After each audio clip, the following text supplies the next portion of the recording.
les bénéfices d'une bonne réputation. Salut à tous, bienvenue sur cette deuxième partie de notre série de vidéos sur la réputation selon la Bible. Dans la première vidéo, nous avons abordé l'importance d'avoir une réputation solide et de qualité.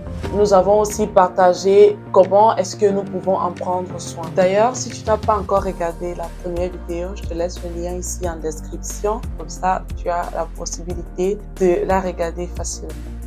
Aujourd'hui, nous allons plus en profondeur et je te partage les nombreux avantages d'avoir une réputation de qualité, tant sur le plan professionnel, dans les relations interpersonnelles et même aussi sur le plan spirituel. Alors, si tu ne me connais pas encore, je suis Pradelle et sur ma chaîne, nous parlons de développement personnel et aussi de croissance spirituelle. Sans plus tarder, allons dans le vif du sujet.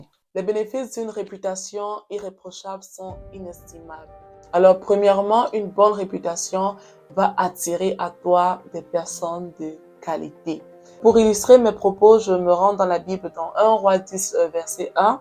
Ici, on présente la reine de Saba. Elle avait tellement entendu parler de la sagesse de Salomon, au point où elle décide de venir à sa rencontre afin de l'éprouver par des énigmes.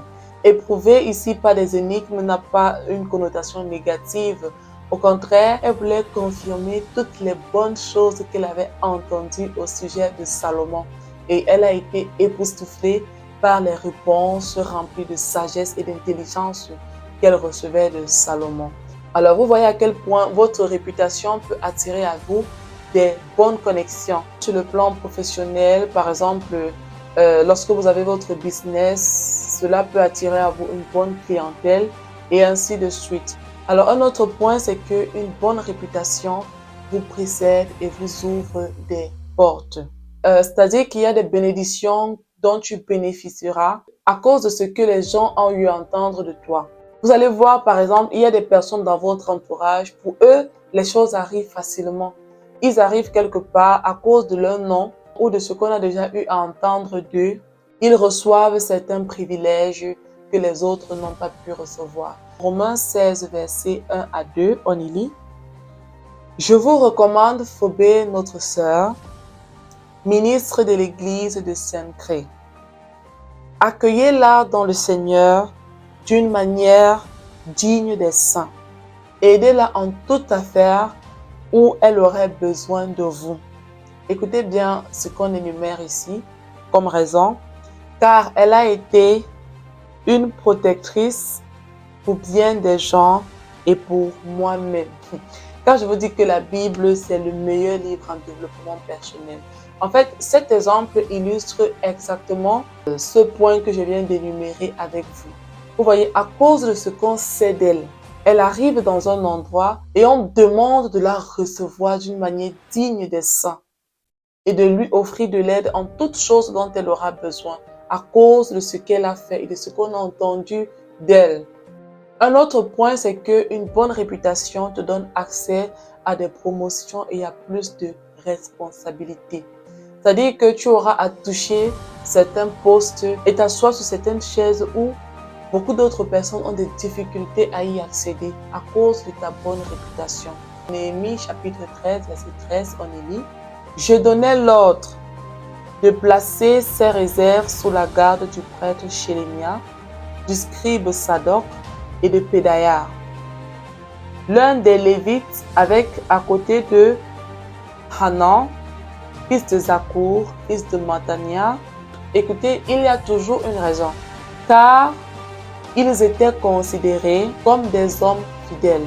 C'est à eux qu'il revenait de faire la répartition de leurs frais. Et le dernier point que je veux aborder avec vous ici, c'est que votre réputation fait de vous un bon témoignage. Particulièrement pour nous qui sommes les enfants de Dieu, nous sommes les ambassadeurs du Christ. Ça veut dire que lorsque nous nous retrouvons dans un endroit, nous devons refléter la gloire de Dieu par notre comportement, par les œuvres que nous faisons, par ce que nous disons. Les gens doivent reconnaître la présence de l'Esprit Saint qui habite en nous. Que ce soit en communauté, au lieu de travail, à l'école, ainsi de suite. Voilà. 1 Pierre 2, verset 12, on lit « Ayez une belle conduite parmi les païens, afin que, sur le point même où ils vous calomnient comme malfaiteurs, ils soient éclairés par vos bonnes œuvres et glorifient Dieu au jour de sa venue. » En fait, ce passage biblique nous dit clairement qu'en tant qu'enfant de Dieu, il est de notre responsabilité d'évangéliser à travers notre conduite, à travers notre façon de nous comporter. Alors, s'il y a d'autres avantages que tu aimerais nous partager par rapport à une bonne réputation, je t'invite à les laisser dans les commentaires. Et si ce contenu t'a plu, je t'invite à me laisser un petit pouce bleu et à t'abonner, ça fait plaisir. Et surtout, n'hésite pas à partager avec tes proches, ça pourrait toujours bénir quelqu'un. On se dit à la prochaine pour la 3e partie de cette série de vidéos où nous aborderons le sujet de savoir comment rebâtir une réputation qui a été bafouée. D'ici là, portez-vous bien et que la paix soit votre partage. Comme toujours, c'était Pradelle. Cherchons la vérité, qu'elle nous affranchisse. Bye bye.